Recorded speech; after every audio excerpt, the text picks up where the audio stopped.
Welcome back, brave souls. Tonight I've prepared 3 chilling tales that will take you to places where secrets linger, and fate is always watching. Before we dive into the darkness, I want to know, do you believe in fate, or do we create our own path? Share your thoughts in the comments below, and don't forget, if you enjoy these tales, make sure to like, subscribe, and turn on notifications so you never miss the next journey into the unknown. Now, settle in, and let's begin.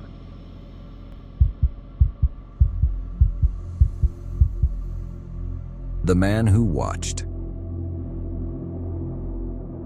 Everyone in the small town of Westfield knew Mr. Garrett. He was a quiet man, always keeping to himself, living in the same old house at the end of Willow Street. The kind of man you'd see walking to the grocery store or sitting on his porch smoking a cigarette, watching the world pass by. No one thought much of him. To most, he was just another retired old-timer. But I knew better. I had seen the man for what he really was. And now I can't sleep. Not after everything I've uncovered. It started when I moved into town a few months ago. I was fresh out of a job and looking for a quiet place to land while I figured out my next move. Westfield seemed perfect. Small, peaceful, and away from the noise of the city. I rented a small house just a block away from Mr. Garrett's. I'd see him every day, sitting on his porch, staring into the distance with a cigarette always hanging from his lips. There was something unsettling about the way he watched everything. Silent, expressionless. At first, I thought he was just an old man with too much time on his hands. But then, I started noticing things. He always knew when something was happening before anyone else did. One day, a house caught fire on the other side of town, and by the time the fire department arrived, Garrett was already standing at the scene, staring at the flames like he'd known it would happen.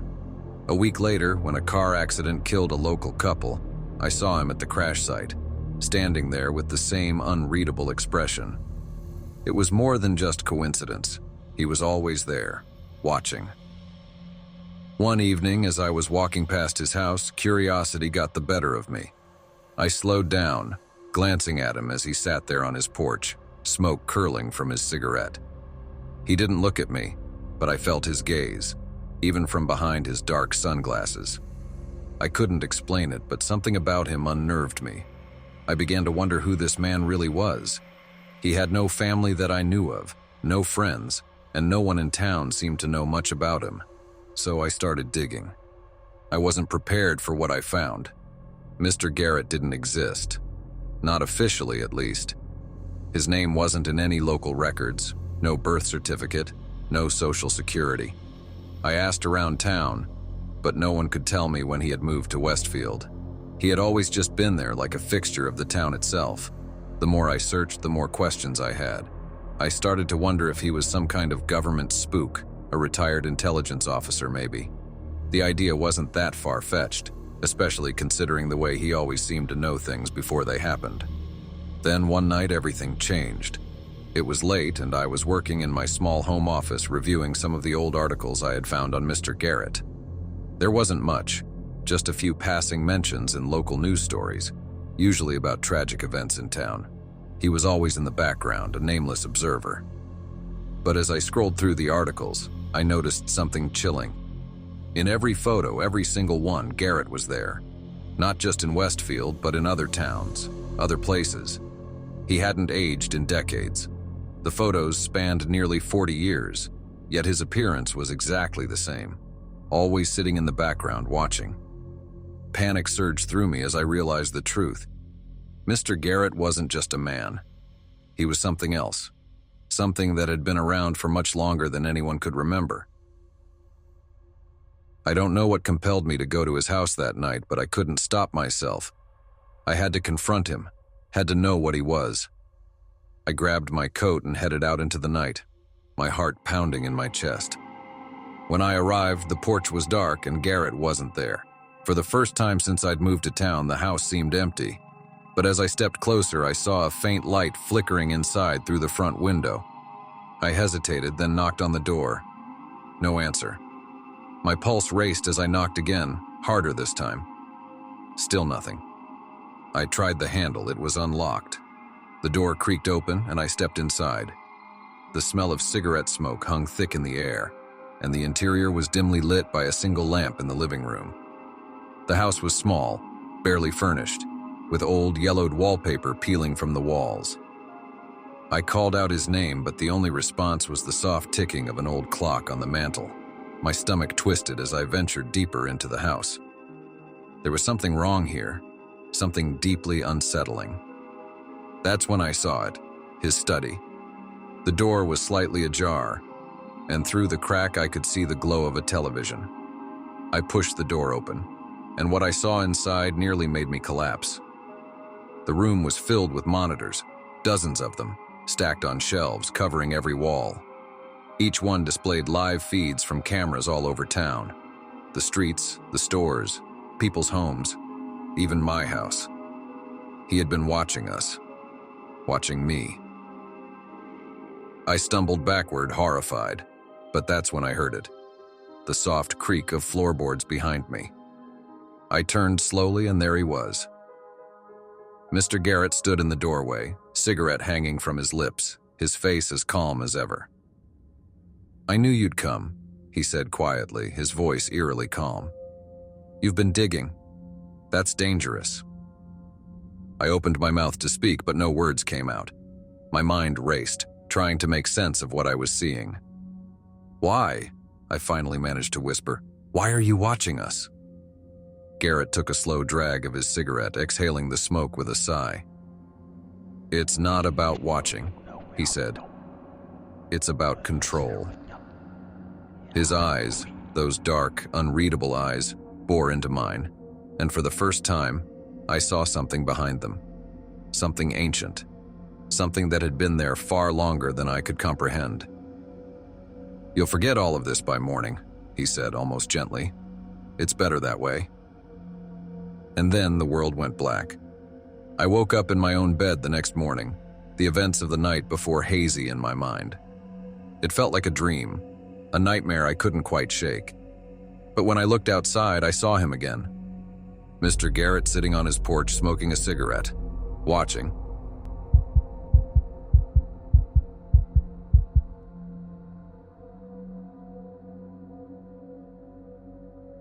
The Feast of Silence. My name is Sam Wheeler, and I've lived in Boise, Idaho, my whole life.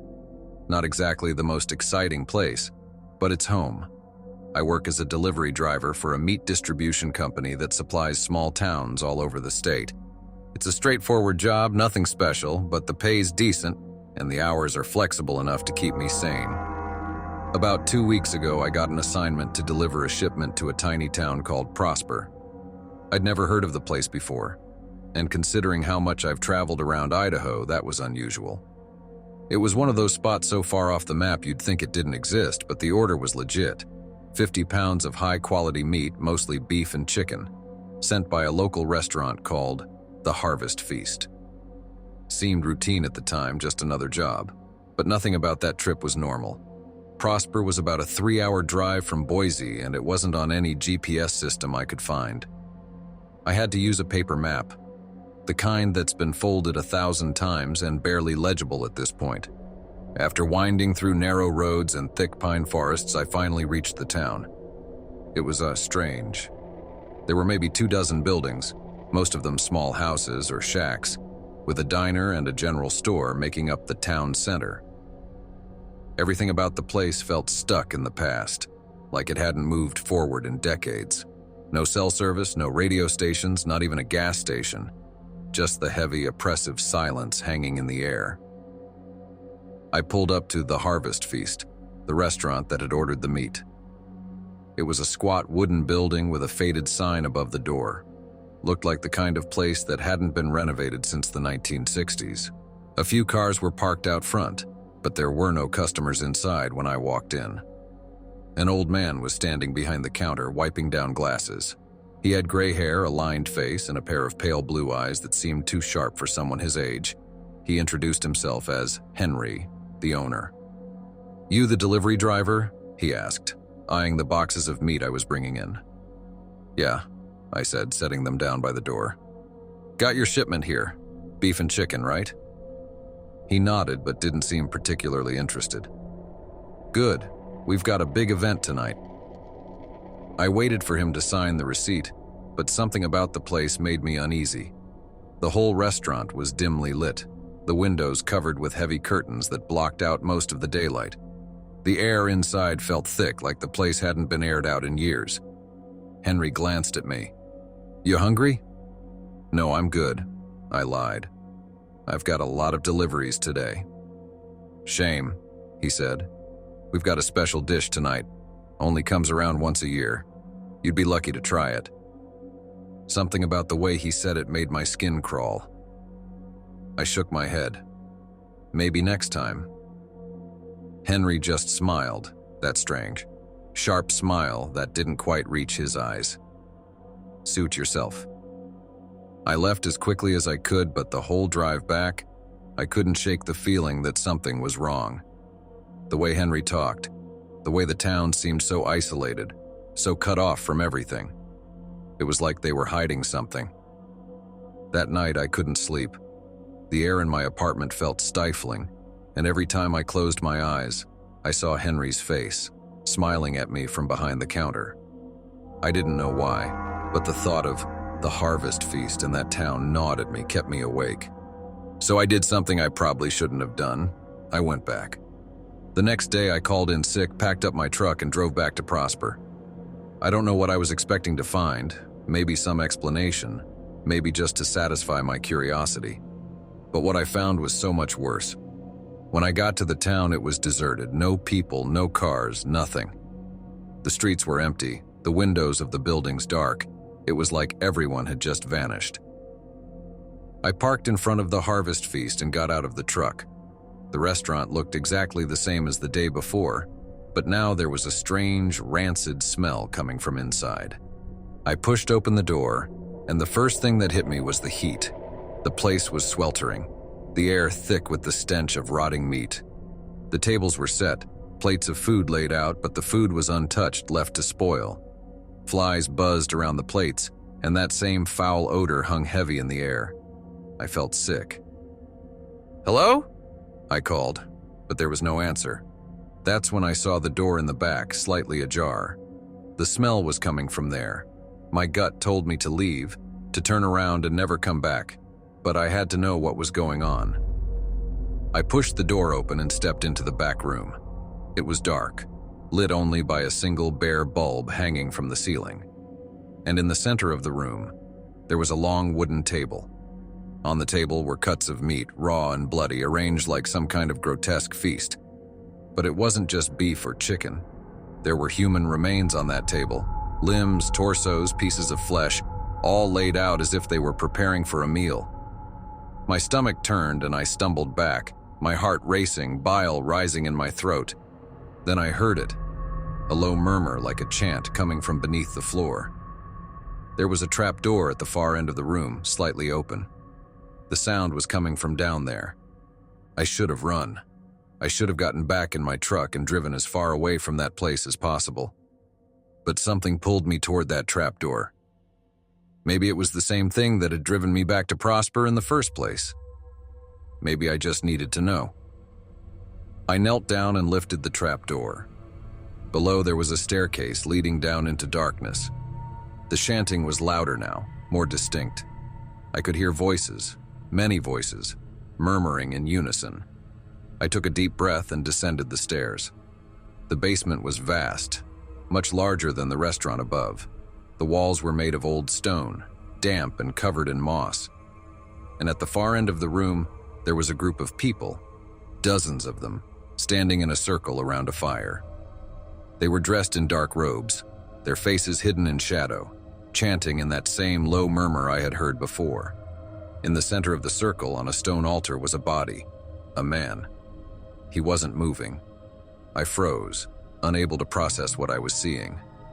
The chanting grew louder, more intense, and one of the robed figures stepped forward, holding a long, curved knife. I backed away, my heart pounding in my chest. I couldn't stay there. I had to get out. But as I turned to leave, one of the figures at the edge of the circle looked up. It was Henry, He saw me. His eyes locked on mine, and he smiled that same sharp smile. I ran. I don't remember how I got out of the basement or how I made it back to my truck. The next thing I knew, I was driving out of Prosper as fast as I could, my hands shaking, my mind racing. When I reached Boise, I went straight to the police.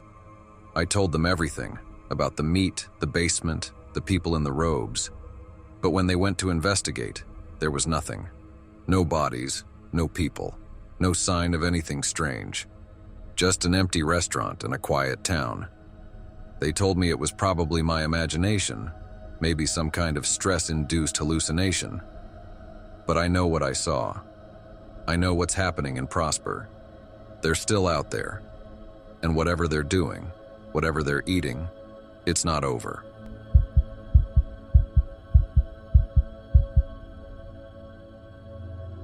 The fortune teller's curse. I never believed in fate. I always figured life was what you made of it, that your choices defined your path. But last week, that belief was shattered. It started on a rainy evening, one of those late nights where the world feels heavier, like it's pressing down on you with its weight. I was driving down the highway, lost in thought, when I saw it. A small, run-down building just off the road. The neon sign in the window flickered. Fortune teller. I don't know why I pulled over. I'm not the kind of guy who believes in psychic readings or horoscopes. But something drew me in. Maybe it was the rain, maybe it was curiosity, or maybe it was something more. Either way, I found myself stepping inside, greeted by the musty smell of incense and the dim glow of candles. The fortune teller was an old man, his face weathered and lined with age. He didn't speak as I sat down at the table across from him. Instead, he took out a small, tarnished coin and began flipping it through his fingers, watching me with sharp, piercing eyes. "You're here about your future," he finally said, his voice low and raspy.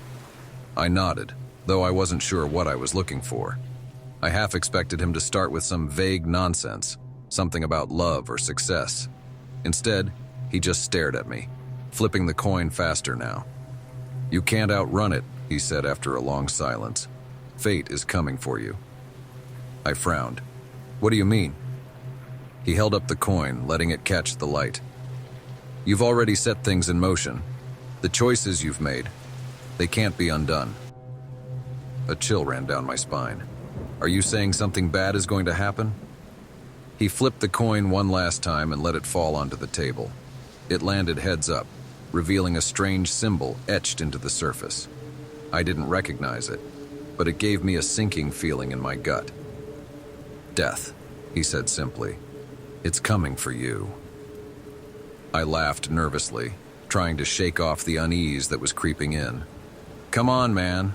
I'm not buying this." But the fortune teller didn't smile. He leaned in, his eyes locked on mine. "It doesn't matter if you believe it. It's already begun."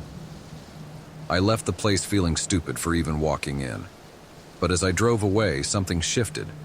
A sense of dread settled over me like a storm cloud, and over the next few days, things only got worse. It started with the dreams, vivid, nightmarish visions of my own death. In every one of them, I saw the same scene: shattered glass, blood, and the reflection of that strange symbol on the coin. At first, I tried to ignore it, convincing myself it was just my mind playing tricks on me. But then the visions started happening while I was awake. I'd be going about my day, driving, working, even just sitting at home, and suddenly I'd see it. Flashes of the accident, the sound of screeching tires, the sensation of impact, the blood. It felt so real, like I was living it over and over again. I couldn't take it anymore. I had to go back. I had to confront the fortune teller, to find out if there was any way to stop what was coming. I drove back to the small building off the highway, my hands shaking on the wheel. But when I arrived, the place was gone. Not just closed, but completely vanished, as if it had never been there at all. The lot was empty, the sign gone. The building itself reduced to a patch of dead grass. I stood there for what felt like hours, trying to make sense of it. Had I imagined the whole thing? Was it just my mind playing tricks on me? I turned to leave, but something stopped me.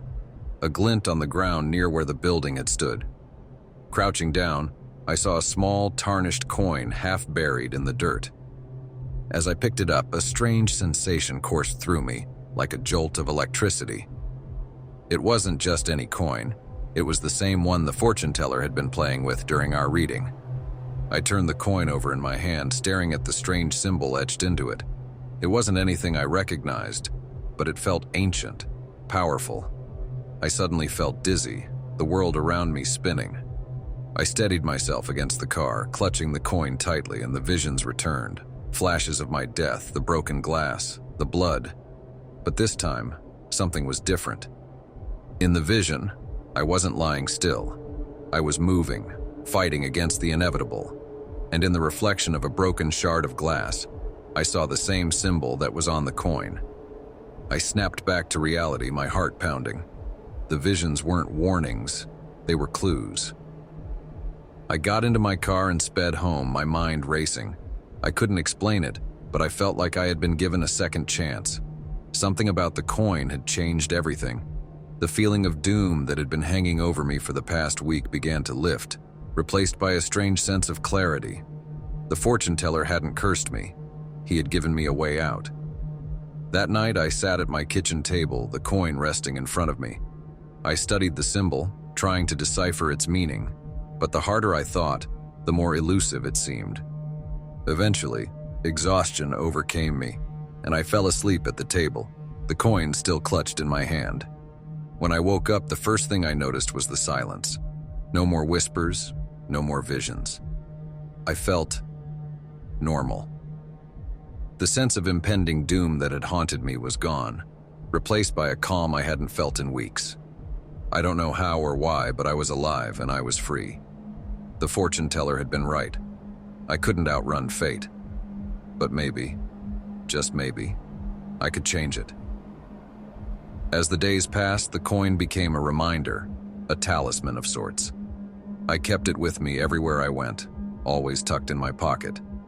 The visions never returned, but I couldn't shake the feeling that they might one day, and if they did, I would be ready.